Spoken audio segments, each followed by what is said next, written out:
This is Media Sales Mastery, the podcast for media sales professionals.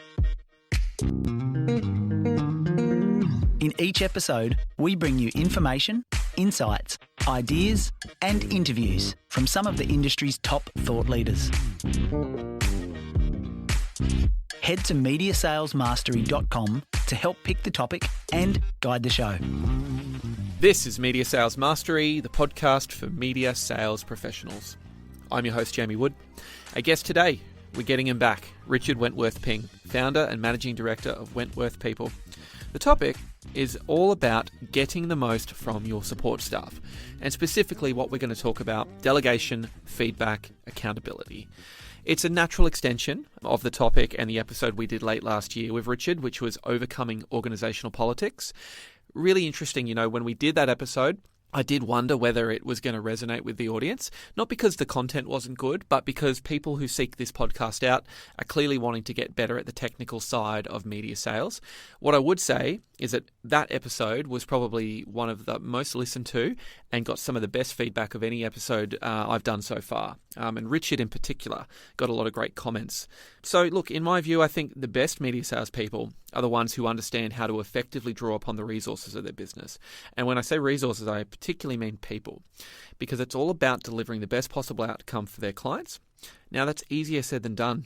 The ability to effectively delegate tasks, to set expectations and parameters for decision making, to hold people accountable, and to provide constructive feedback at the right time. It's a skill. It requires patience, it requires practice, but it's something that you absolutely can fold into your skill set. You can develop, you can get better at, and the people who do spend time getting good at this stuff are the ones who absolutely get a competitive edge in the market, because they then have the ability to leverage the resources in their business to a greater level than anyone else. It's going to be a great episode. Remiss of me not to kind of call out, we're in the middle of coronavirus. I'm sick and tired of talking about it.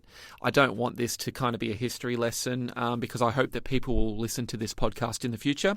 But I dare say that any frustrations that people in media sales are having with internal support staff are going to be amplified tenfold with remote working. It's just a natural consequence of being in this kind of setup.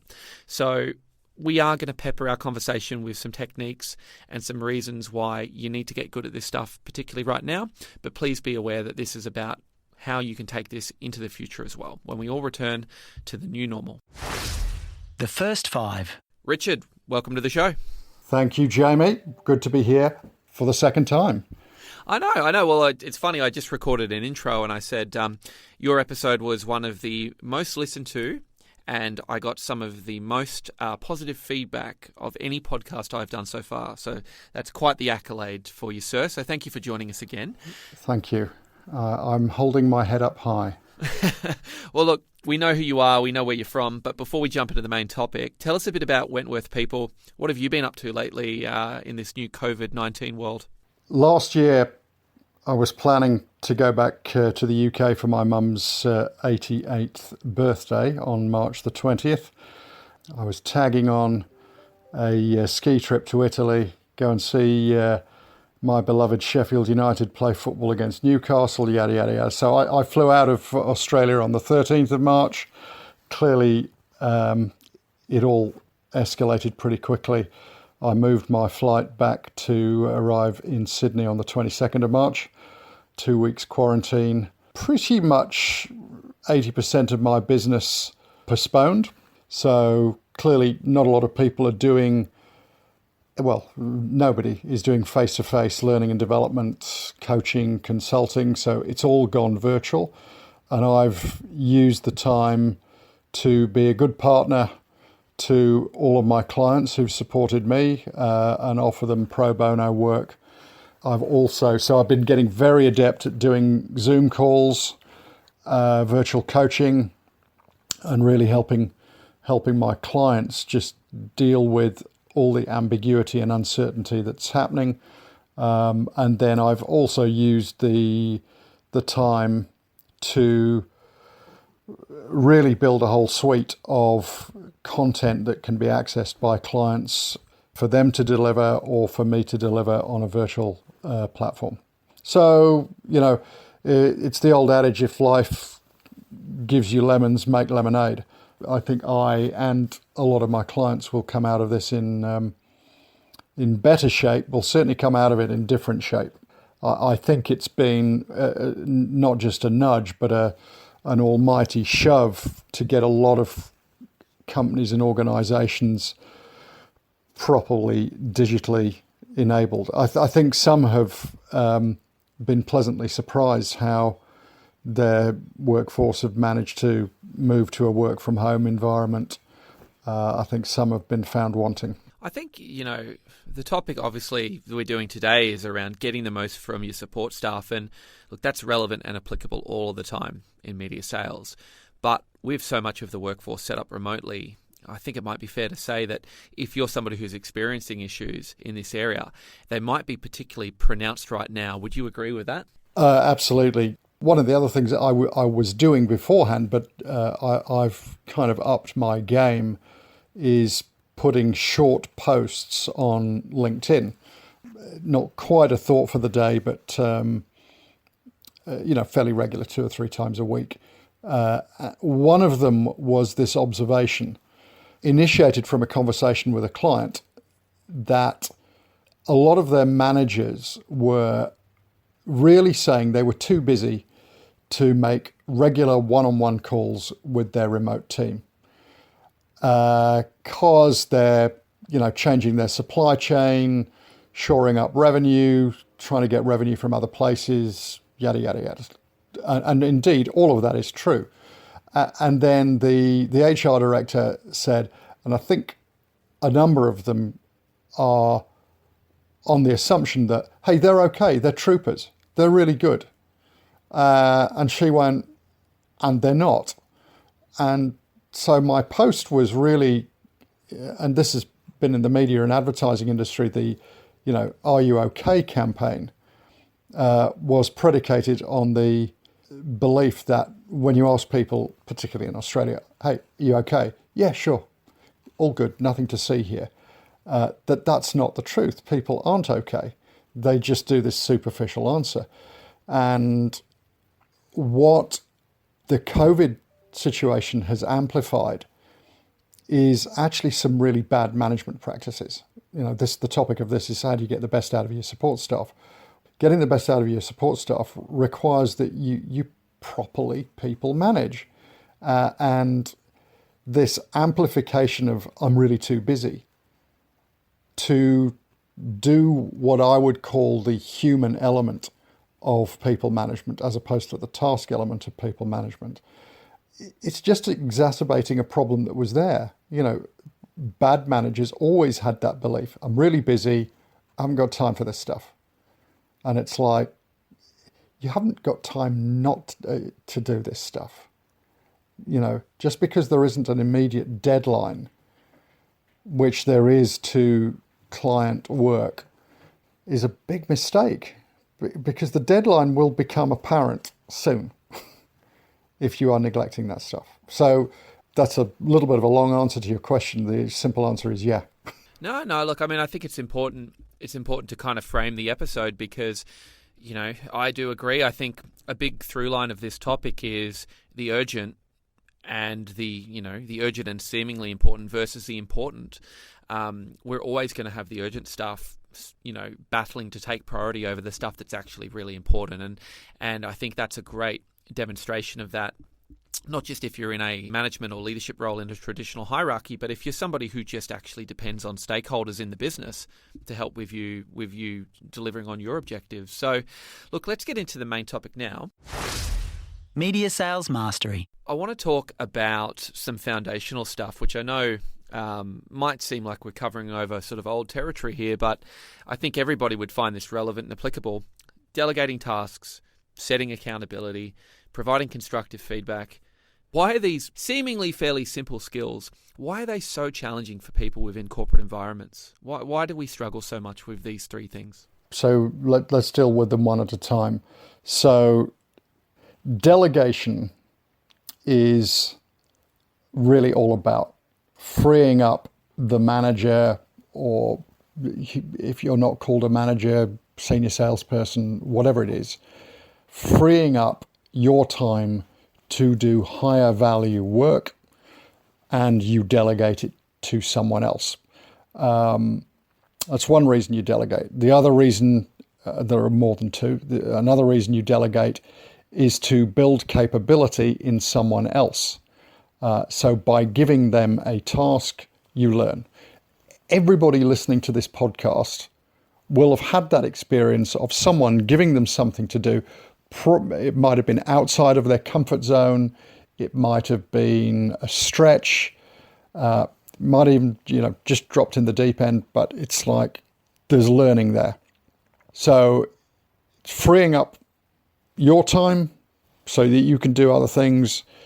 You're developing capability in other people. You are also building in a safety mechanism for when you go on holiday.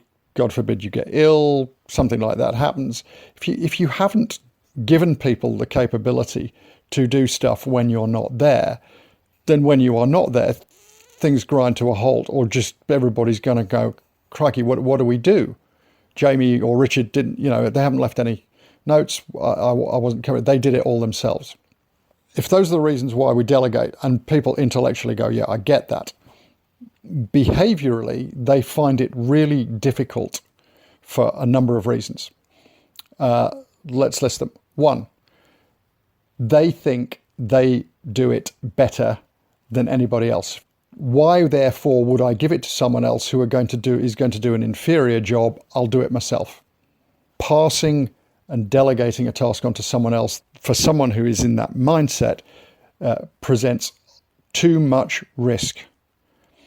And if you're a media salesperson putting a proposal out that's got, 6 figures of dollars on it, or even 5 figures of dollars on it, you might go, I'm not risking that, because you do it all yourself.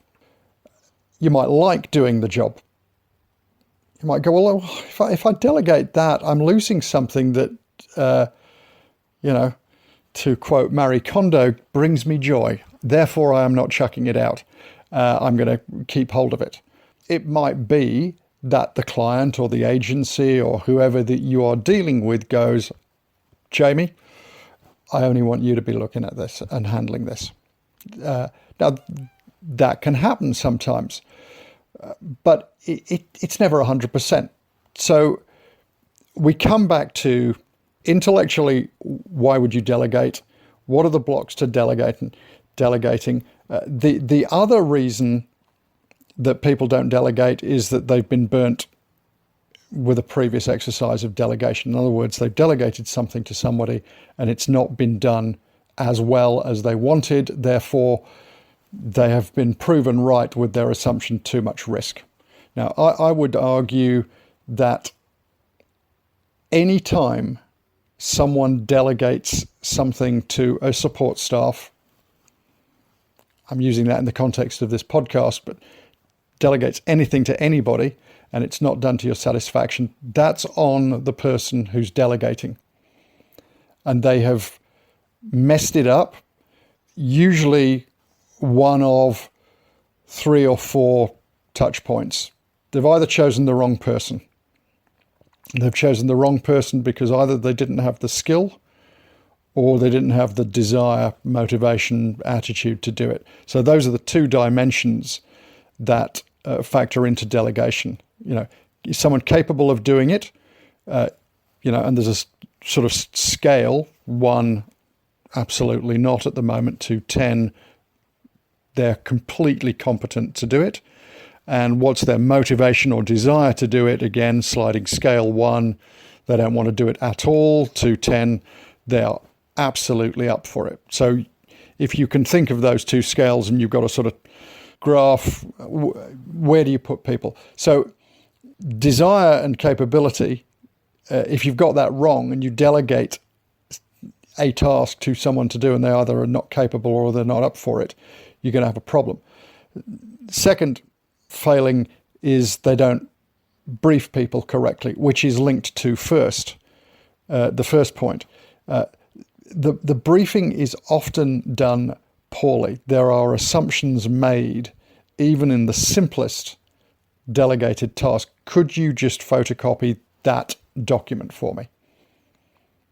Okay, do you want it in colour? Do you want it in black and white? Do you want it double-sided? Do you want it stapled on the top left corner? Blah, blah, blah.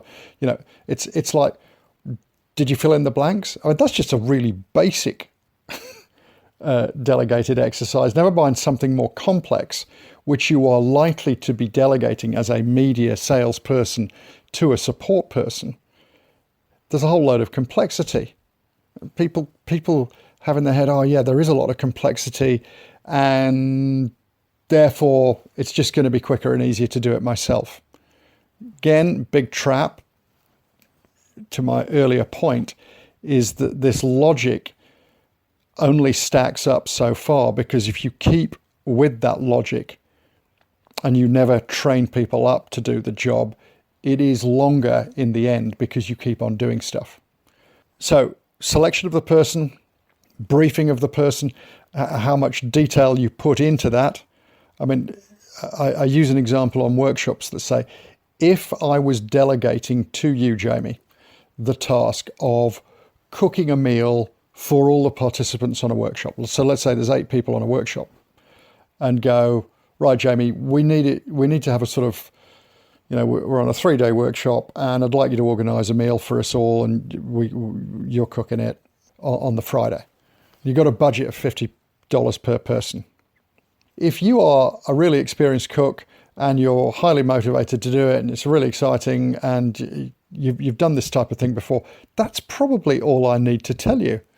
If you've never done it before, I could go to the other end of the scale and go, right, Jamie, here's what you need to do. Here's the food you need to cook. Here are the dietary requirements you need to take a notice of. Here's where you buy the ingredients. Here's the recipe you use. Do not deviate from that. Bang.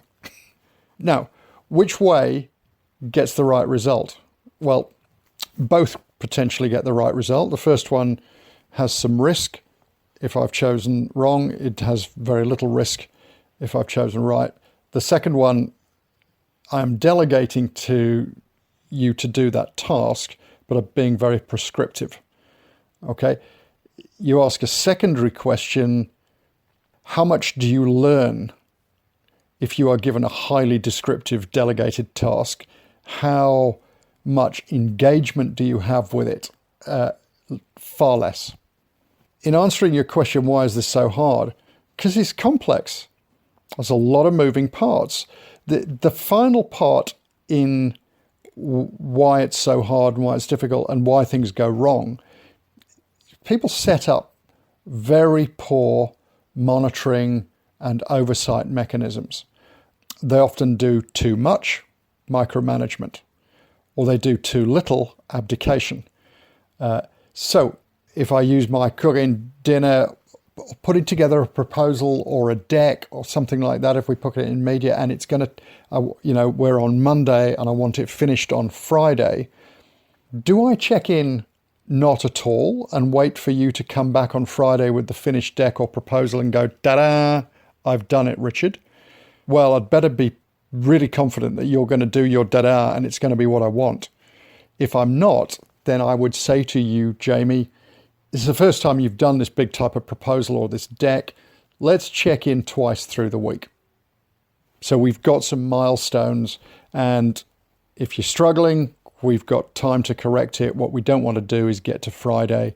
We've got to send this to the client at 4 o'clock in the afternoon, and I'm only having sight of it on 2 o'clock in the afternoon, and it's not right. And then I'm in a flap, and I'm stressed, and I'm angry, and you're angry because you're disappointed. So I've answered 2 parts of the question there. Why is it so difficult? And I've also answered, how do you prevent it from being difficult? Well, you go through a stepped process that makes sure you've almost got a checklist, rather like a captain on a plane. You've got a checklist of stuff that you do, checklist of stuff that when you're delegating. Accountability it's batted around so often, and it's often aligned to words like ownership and responsibility. It's enshrined in a lot of organizational values. They go, right, we need people to be accountable. So it's a really common thing.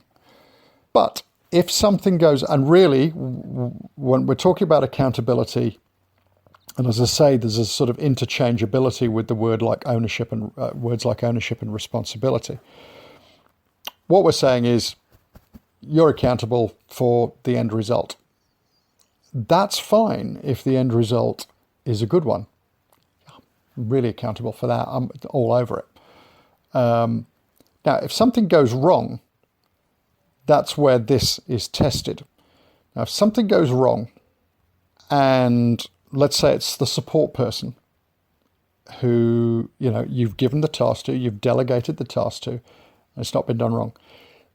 Both sides, the person passing the task to the support person and the support person, when confronted with a stuff up of some, magnitude, the first place people want to go is they want to make excuses, dog ate my homework, or they either gently or violently chuck someone else under the bus. In other words, they blame the photocopier, they blame someone else, they blame, it's like, it's them. It's really hard to call people out on this. So I was doing a session the other day, and we were talking about expectations. The senior person said one of his expectations is around timeliness, turning up on time to meetings. Now, 3 people turned up to the meeting that we were hosting late, and the excuses came thick and fast. Oh, well, I've just come off a 2-hour meeting with a client.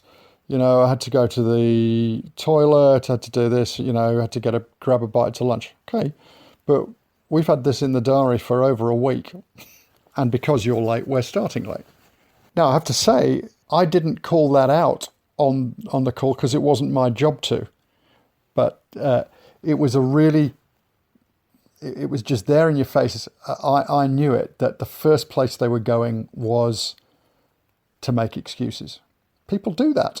And if you are in media sales at whatever level and you have got a support person, one of the things I always advise people to do, set your expectations up in advance before anything has happened, good, bad, or indifferent, and explain what you mean by accountability.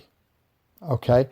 So I have got this enshrined in an expectation document that I give to anybody who's working for me. And I explain, I understand mistakes happen, there are stuff ups, and by the way, I will make as many as you, probably. I need you, when those happen, look to yourself first before you go, the dog ate my homework. Now, when we've set that up before anything bad's happened, early in the relationship, so if I'm working with a support person, and by the way, this is a two-way discussion, it's not just me going, here are my expectations. They need to come to the table with their expectations, and we would build our expectations probably as our working relationship develops. In other words, something might happen a month down the track that we didn't foresee that we will use then to add to the expectation list. Accountability is hard to do. In media sales, support people are often our friends. And it's one of the things that you are either comfortable, and we're migrating into the third one, which is feedback. You're either comfortable giving people feedback, whether they're your friends or not, or it makes you tie up in knots inside. Yeah, I mean, if we could jump back just on to one thing about accountability that I'd be interested to hear your perspective on is we do have a level of subjectivity when it comes to expectations of quality of work. So timeline's pretty clear. And, it's interesting, like setting a deadline, I just want it on end of play Thursday versus I need it at 3:30 p.m. on Thursday. That's a world of difference when it comes to delegating a due date for something. Yep. But beyond that, when we're talking about build a proposal, put a strategic document together, put something that's market facing together, there is a level of subjectivity that comes into a market standard quality. It's like, this doesn't feel like it's up to scratch, this piece of work you've provided. It visually doesn't look good. The content doesn't feel strong. Maybe the way that you've structured it feels at odds with how we would normally do that. And that's where I think the accountability piece can often be difficult, because it's not that clear black and white standard you can set, like somebody missing a deadline. It's sort of somebody falling below a standard of work that you've set. Any suggestions for how you can better articulate some of those more grey elements when delegating work? Yeah, very, very good question. My expectation, if someone is putting together a strategic document where they've got to write copy, they've maybe got to put visuals together, is they are almost certainly not going to get it right first time. Okay, so there's a staged view of doing something important. And again, I go back to why is delegation hard for a lot of people, because if they're busy, good delegation takes time. But I'm reading a book I should have read years ago, High Output Management by Andy Grove, who was the president and CFO of Intel. And he talks about leverage. Leverage is this idea that for a particular amount of effort, you get a disproportionately beneficial result. Well, if you train people well, delegate well, that is a gift that keeps on giving. So it's a high leverage activity. You might need to invest 4 hours or more doing it right at the start, but you then could get months and months and months of leverage from that because people are doing it right. So the stages of helping people understand these subjective, ambiguous grey areas of it's not quite strong enough, it's not quite tight enough, it's not quite visually appealing enough. I would do the first time we have this opportunity, I would get my support person alongside me, and their job is to watch, ask questions, observe. I'm talking them through it like a mentor, explaining my logic. Here's what we're doing. The second time we have the opportunity, I'm giving more of the responsibility to the person, the support person. I'm getting them to do more of it themselves with a reasonable amount of oversight. So we're double-handing the first two efforts. Second one.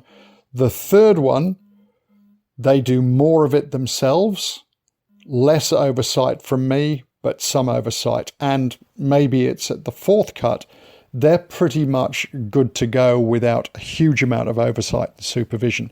But all the way along, we've been talking around what's the balance of, perfection we're looking for, attention to detail, how do they write copy? I might need to be doing alongside this some specific training in writing skills, for instance. Maybe their capability's not good at writing.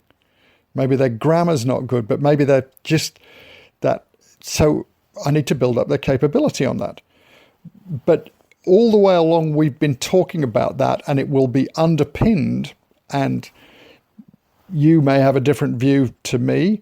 I've always been someone who takes the view, don't let perfect be the enemy of good or really good. I think sometimes the time and effort that you can put into making things just so is not worth the effort. Yeah, no, I would agree with that for sure. What I'm curious about there, and I was just reflecting on this when you were answering that question, is that sounds very close to best practice for me.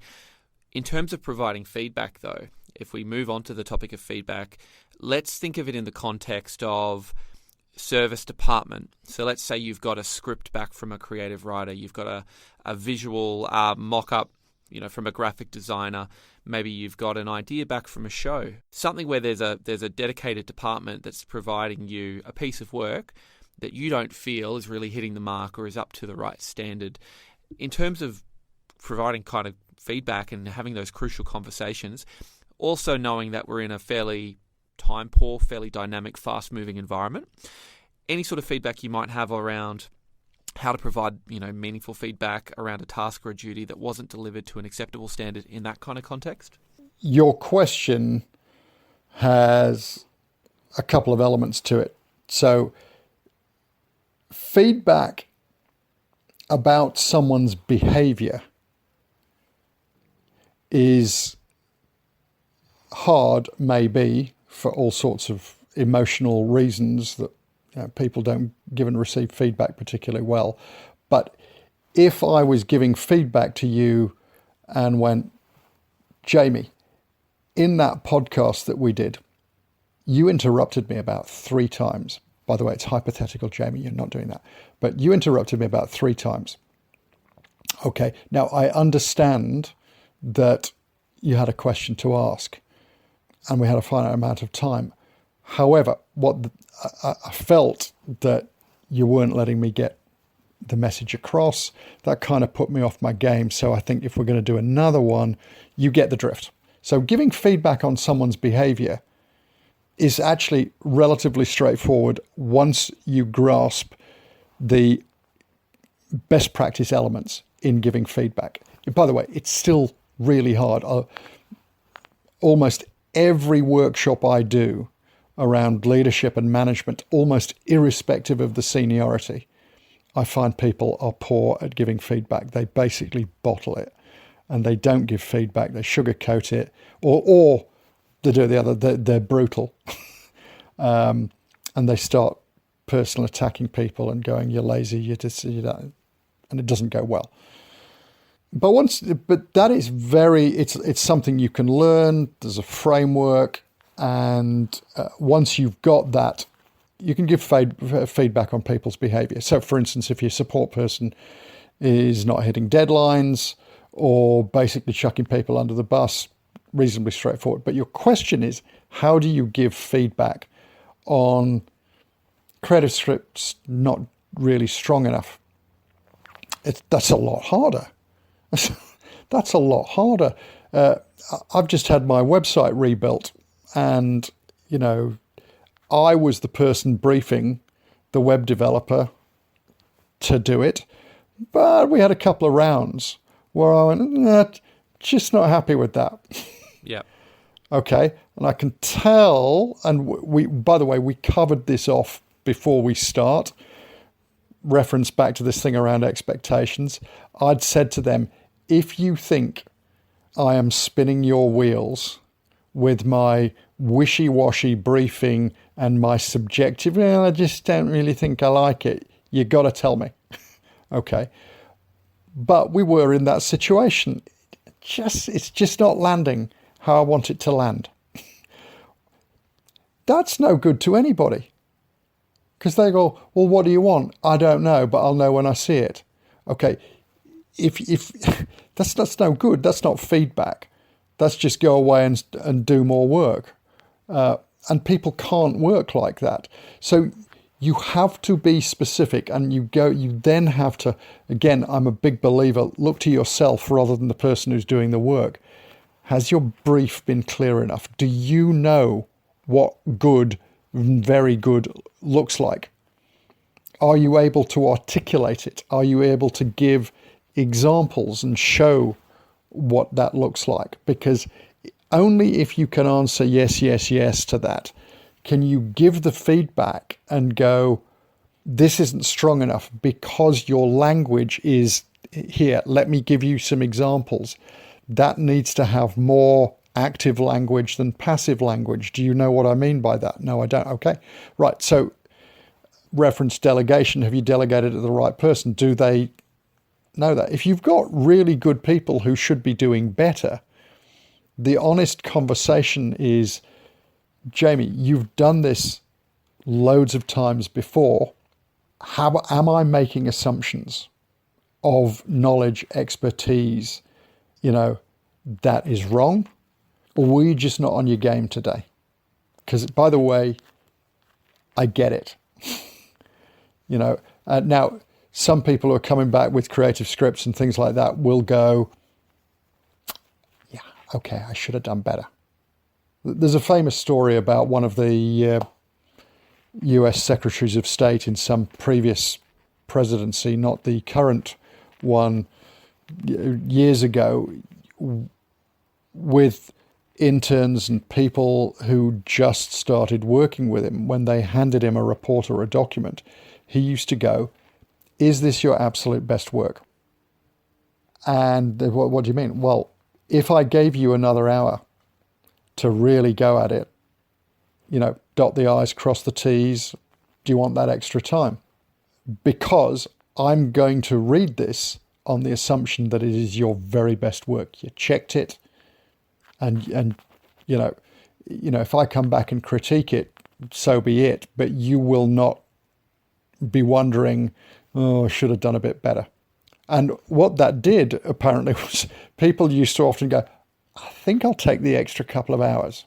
Okay, fine. Do your best work.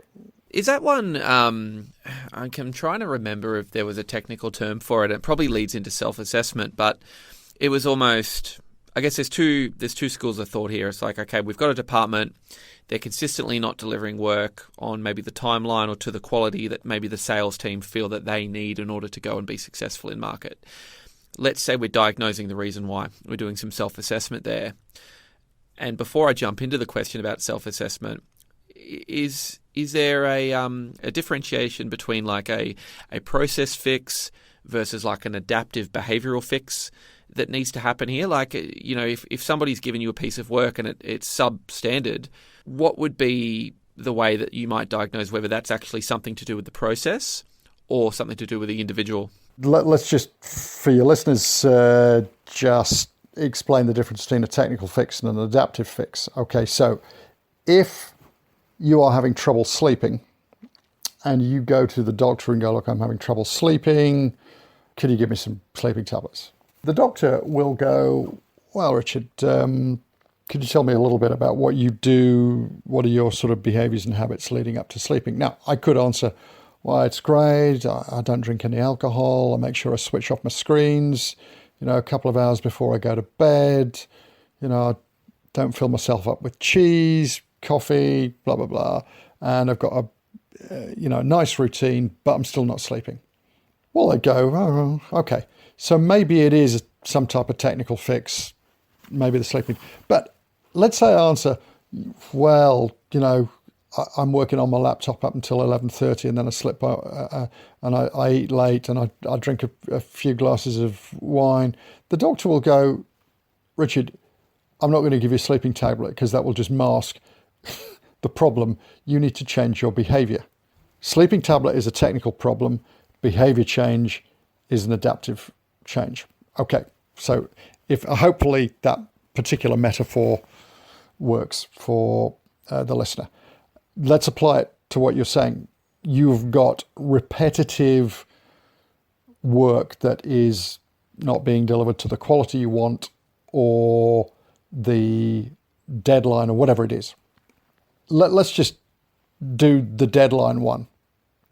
And you're diagnosing the problem and you look at the volume of work that is being given to that support person or that other department, and you go, well, it is no wonder that they are struggling to meet deadlines or to do quality of work. We need to change some of our internal processes to regulate the volume of work. We need to have some way of, triaging what comes through.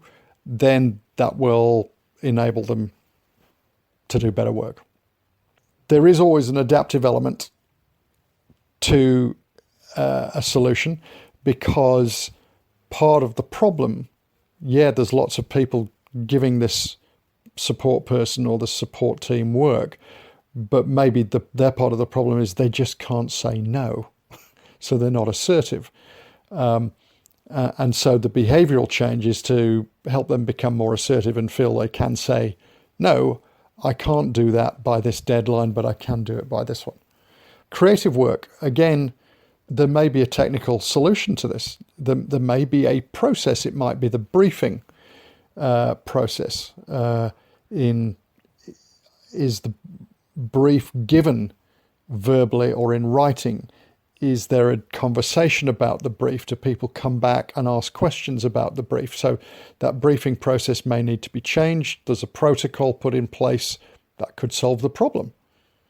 But the adaptive behavioral element may be people just being disorganized, leaving things to the last minute, and then they basically try and, smash it out late at night and then present their finished work. Well, you could have all the protocols and systems in place, but if they're still going to behave like that, you're still going to have a problem.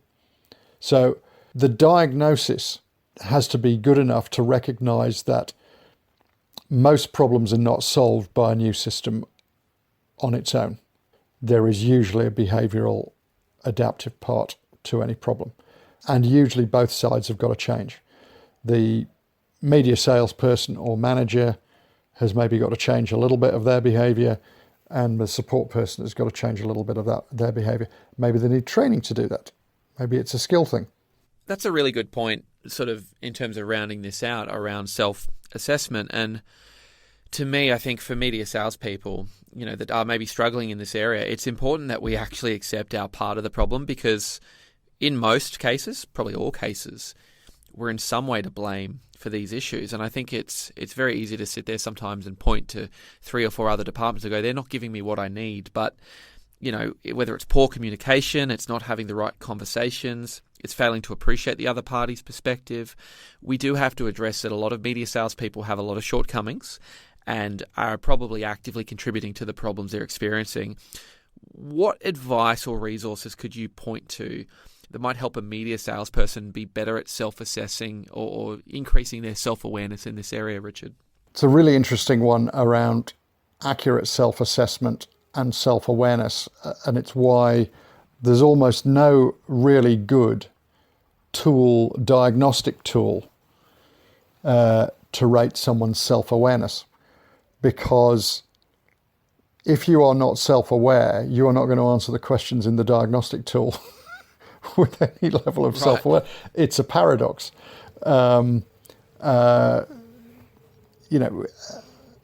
Without getting political, I would say some leaders in the world, no names, lack self-awareness. They think they're really brilliant, whereas a lot of people go, that's not what we're seeing. Self-assessment, and I'm a big fan of a guy called Adam Grant, who is one of the adjunct professors at Wharton Business School, written loads of books, does great podcasts, fantastic. For me, his is the best method. Is he basically has a posse of people, and he uses different people for different things. He uses some of his students to really lay into him, or his work, or his classes, or whatever, and tell him what he can't see himself. There is no substitute for someone else's view to reveal your blind spots. Now, who you choose to do that is really important. You cannot choose critics who dislike you, okay, and are not supportive of you, because they'll just give you a kicking because they want to.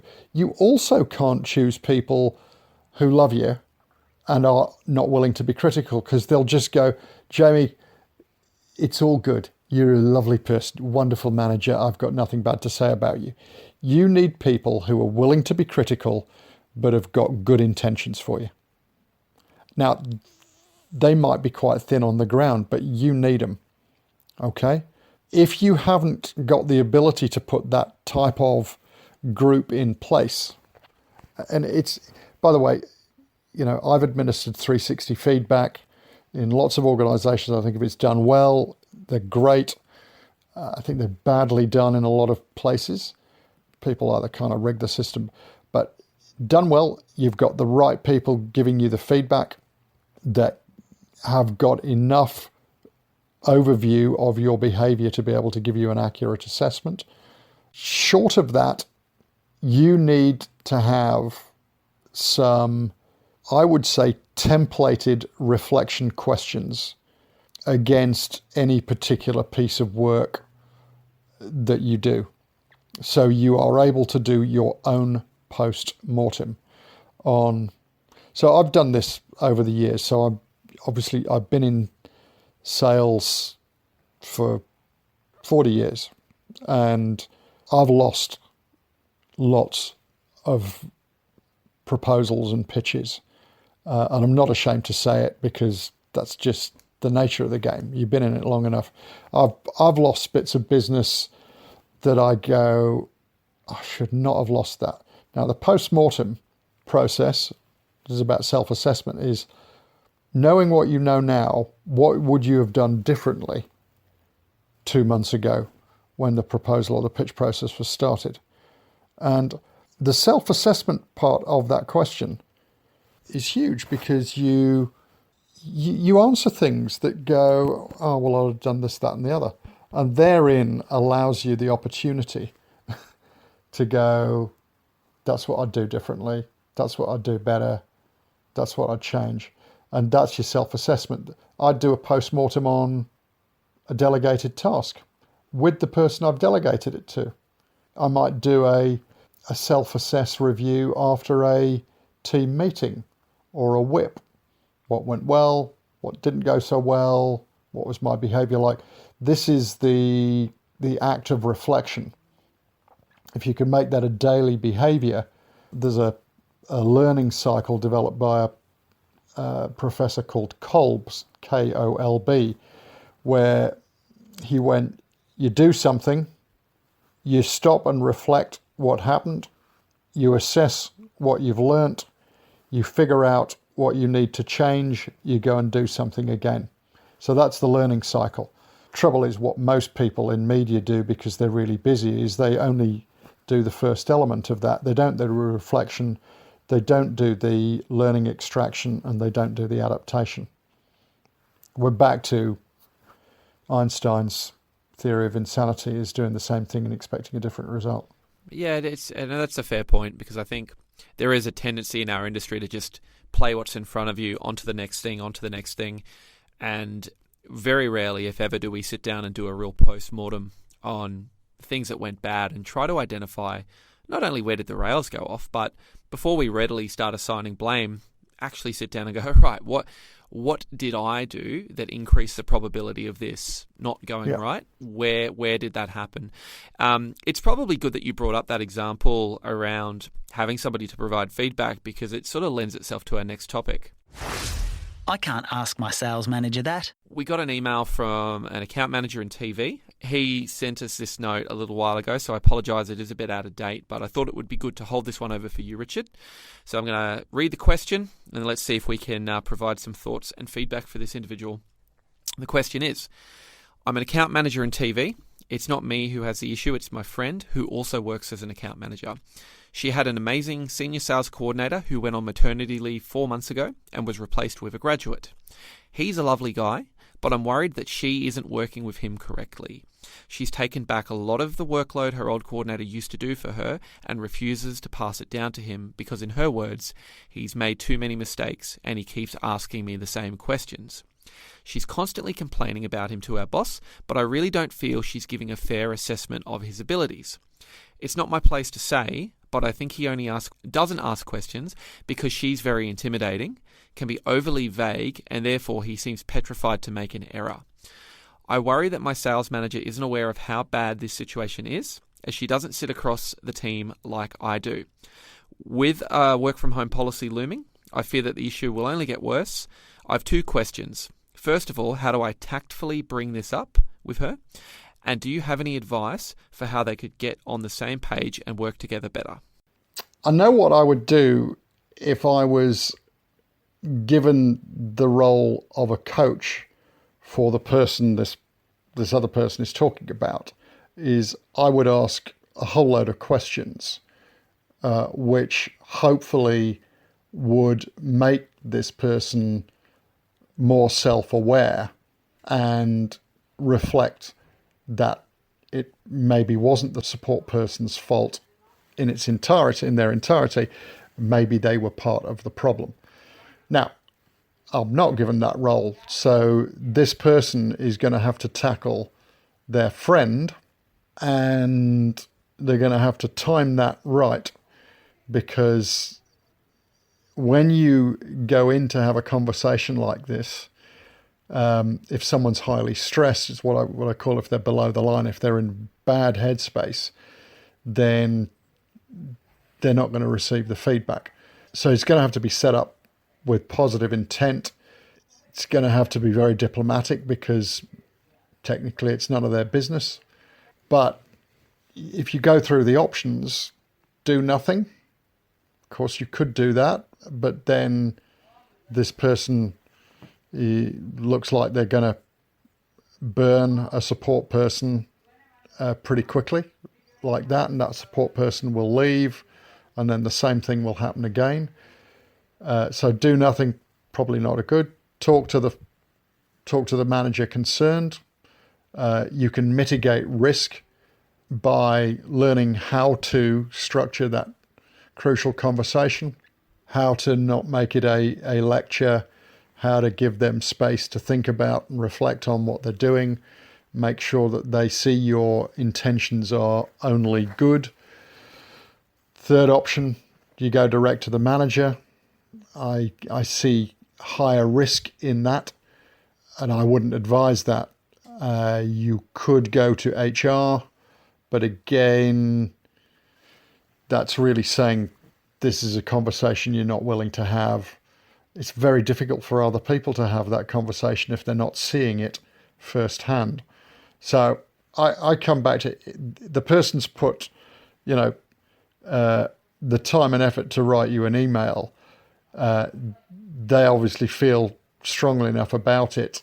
I think they've got to do their preparation for the conversation well, time it right, make it a process that it's not just one conversation, and see whether they can get some light bulb moment in the person who's managing the support person, that maybe it takes two to tango, and they are certainly 50% responsible for the poor output from the support person. I think that's a phenomenal answer. I mean, I kind of feel like my advice to this person also would be to just play them maybe the first part of this episode, because it sounds to me like this account manager just isn't following the principles of delegation or feedback or coaching or accountability right.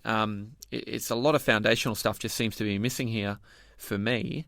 But look, Richard, this person may want to reach out to you, and I dare say there may be some other people in the audience. Given you've got a bit of downtime at the minute, is that something that's okay for them to do via LinkedIn? Absolutely. There is only one Richard Wentworth-Ping on LinkedIn. That's good, of having an unusual name. And they can go to the website, Wentworth People, www.wentworthpeople.com.au, or just .com. And I am more than happy to exchange emails or pick up the phone. In fact, I had a 45-minute conversation with one of your podcast listeners who listened to the last episode. Clearly, I can't do that for 100 people, but I can do that for a few people. So, yes. That is great to hear that you've established a connection with one of the listeners there. I think what I'll also do is a link to your website and to your LinkedIn in the show notes of this episode, just to have a quick link through.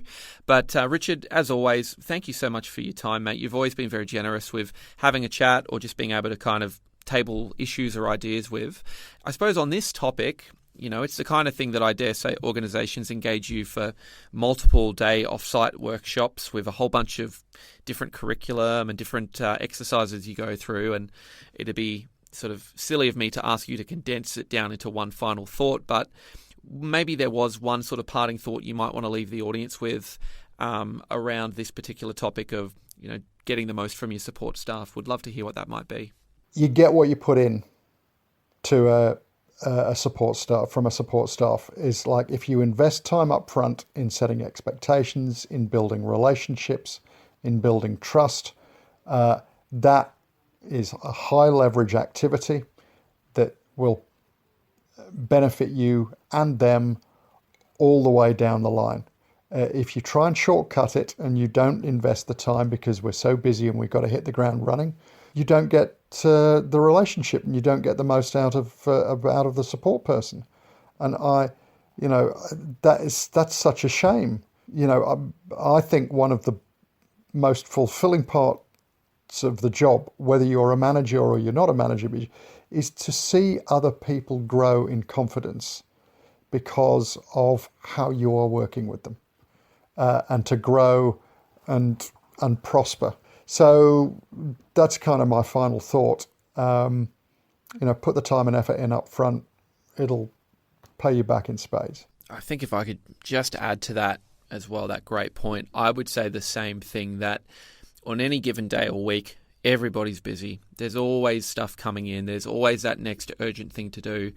But the people who have discipline, who actually do invest time, and they roadblock their calendar and they have meaningful time with the support staff where they invest it and they look at it as something that will pay dividends, they're the ones that get the best outcomes. I can't speak highly enough of some of the stuff you've done with us in the past, Richard, in this very area, because oftentimes process conflict or some sort of misalignment in KPIs is often the root cause, but that can manifest very quickly as interpersonal conflict.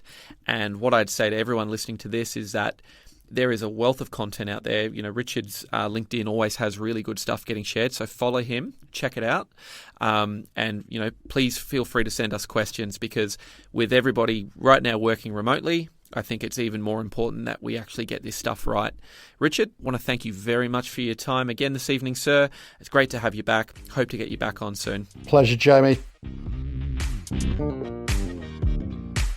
You've been listening to Media Sales Mastery, the podcast for media sales professionals.